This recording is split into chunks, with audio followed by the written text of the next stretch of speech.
Em tom de desespero, o governador do Rio Grande do Sul, Eduardo Leite, cobrou os recursos prometidos pelo governo Lula ao Rio Grande do Sul. O chefe do Poder Executivo disse que está implantando as próprias políticas de Estado, pois cansou de esperar pelo governo federal, que tem Paulo Pimenta, ministro da Reconstrução, como representante. Assunto para o jornalista Tiago Pereira, que já está aqui comigo. Tiago, boa noite, bem-vindo. Quebrando o protocolo, nosso aniversariante da semana, próxima quinta-feira. Desde já, parabéns em nome de toda a equipe. E a gente pergunta aqui, entrando no assunto político, né? Será que o povo gaúcho está realmente nas prioridades do governo federal? Estamos há praticamente 3 meses pós a catástrofe que atingiu o estado vizinho, né? Infelizmente, a gente acredita que não, pelos depoimentos do próprio governador Eduardo Leite. A gente mostrou aqui semana passada 2 ações importantes, uma para os MEIs e também para os empresários, microempreendedores individuais, assim como os pequenos empresários, para que possam ter um fôlego, já que as ações do governo federal, respondendo a tua pergunta, não estão sendo prioridade para o estado gaúcho. Boa noite para você e para toda a nossa audiência qualificada aqui da Pix TV.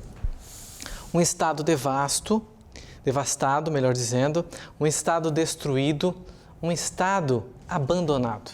Assim está o Rio Grande do Sul. E quando eu falo abandonado, eu digo o estado como instituição e a população, principalmente os mais carentes, os MEIs, que são os microempreendedores individuais, e os pequenos empreendedores. Esses são, sem dúvida, os que mais estão sofrendo nesse momento.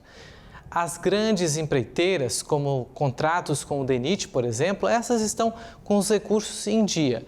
Inclusive, tem suspeita de favorecimento de empresas em licitações emergenciais, o que não é surpresa vindo dessa turma. Antes mesmo de apontar uma solução para o Estado, o governo Lula preocupou com o arroz, mesmo com garantias de que o mercado nacional não teria a redução da mercadoria nas prateleiras. O governo fez um leilão fraudulento de 263 mil toneladas do grão. Você lembra, a gente noticiou aqui. Empresas vencedoras, cujos sócios atuavam dentro do Ministério da Agricultura, sem qualquer capacidade técnica, ganharam esse certame, que foi anulado graças à pressão de deputados de oposição.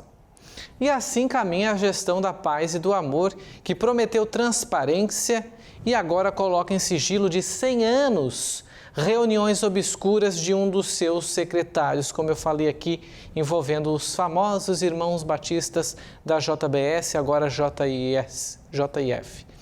Bom, voltando ao Rio Grande do Sul, voltando para lá, o Eduardo Leite praticamente implora migalhas ao governo federal para implantar políticas públicas necessárias. Sem recursos e com a baixa arrecadação, conseguiram, como a gente mostrou aqui semana passada, 96 milhões, conforme a gente anunciou no Pix News, referente aos MEIs, para salvar os MEIs, os microempreendedores individuais. Inclusive esses que o governo federal sequer suspendeu a taxa da cobrança fixa mensal que eles têm que pagar, que inclusive aumentou para R$ 75,60. Um descaso para ficar na história. O governo seguiu, portanto, um outro caminho ao invés de reativar a política utilizada pelo governo Bolsonaro na pandemia. O que fizeram foi ao contrário, como eu falei, dificultando aí a população e os empresários. Não está acreditando no que eu digo? Não tem problema. Pergunte a qualquer empresário gaúcho se chegou a alguma ajuda efetiva lá na ponta.